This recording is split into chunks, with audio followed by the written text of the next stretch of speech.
Hi hello welcome to Jyothiguram channel. ఇది తమలపాకు మొక్క.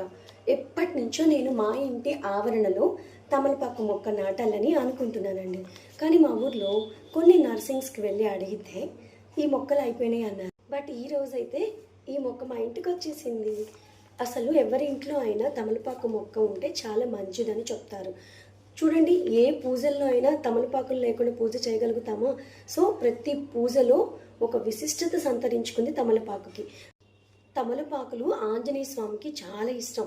అందుకే కదా ఈ ఆకులతో స్వామికి ఆకు పూజ కూడా చేయిస్తాం. ఇంకా విశేషాలు ఏంటంటే, పండగలు, పేరెంటాళ్ళు ఖచ్చితంగా ముత్తైదుకి తాంబూలం ఇస్తాం కదా. మరి ఆ తాంబూలంలో ముఖ్య పాత్ర వహించేది ఈ ఆకులే కదా. తమలపాకులు లేకుండా తాంబూలం ఇవ్వగలుగుతామో అంత విశిష్టత సంతరించుకున్న ఈ తమలపాకు చెట్టుని అందుకే మా ఇంట్లో నాటాలి అనుకున్నాను.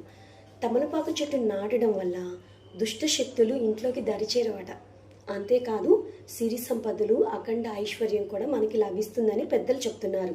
మరి అంత విశేషాలున్న ఈ మొక్కని గైస్ మీరు కూడా నాటండి.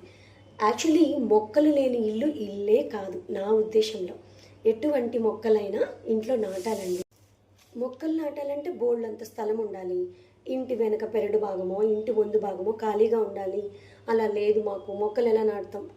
నిజమేనండి, మొక్కలు నాటే జాగా లేకపోతే మొక్కలు ఎలా నాటుతాం?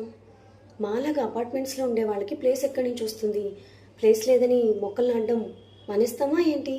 మనకి ఇంట్లో ఖచ్చితంగా ఉండాల్సిన మొక్కలు నాకు తెలిసినంత వరకు తులసి మొక్క, తమలపాకు మొక్క అండ్ అలోవెరా ఖచ్చితంగా ఉండాలి. అండ్ అలాగే మనీ ప్లాంట్ అండి. ఈ మొక్కలు ఖచ్చితంగా మన ఇంట్లో ఉంటే చాలా మంచిదని నా అభిప్రాయం. మీ అభిప్రాయం ఏంటో కామెంట్ సెక్షన్లో తెలియచేయండి. మరి ఇలాంటి మొక్కలు నాటాలంటే బోల్డ్ అంతా ఓపెన్ ప్లేస్ కావాలి కదా. అవసరం లేదండి, చిన్న చిన్న పాట్స్లో కూడా నాటచ్చు. ఎన్నో ఔషధ గుణాలు కలిగినటువంటి ఈ తమలపాకు మొక్కని నేను నాటబోతున్నాను.